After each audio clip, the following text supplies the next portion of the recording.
এই রমজান মাসে আজকে থেকে আমি এখন রান্না বান্না করতে পারবো না। তোমার যদি এতই খাওয়ার ইচ্ছা হয় তুমি বাজার থেকে খাই নাও, ঠিক আছে?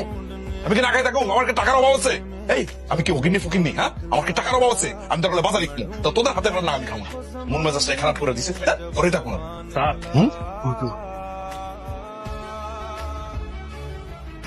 আসসালামু আলাইকুম মাওলানা সাহেব। ওয়ালাইকুম আসসালাম। মজিদ সাহেব, আপনি ভালো আছেন? আল্লাহ পাক অনেক ভালো রাখছেন আমাকে। আর আজকালকে সব মানুষের মসজিদে দেখা দিতেছে, আপনার তো দেখা দিতেছে। নামাজ কালাম পড়েন নাকি? এটা কি বলেন মাওলানা সাহেব? নামাজ ছাড়া কোন গতি আছে নাকি? নামাজ হইলো ব্যস্তে সাবি স্যার, পাঁচ ওয়াক্ত নামাজ ছাড়া তো কোন গতি নাই।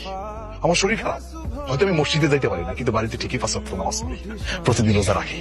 আর মনে হয়তো আমারও আছে নাকি? শুনে অনেক ভালো লাগলো। এলাকার গণ্যমান্য ব্যক্তিবর্গ এতে নেতুনে ইফতার পাঠায়, আপনি তো পাঠালেন না। আপনি এলাকার একজন গণ্যমান্য ব্যক্তি, আপনি সাহায্য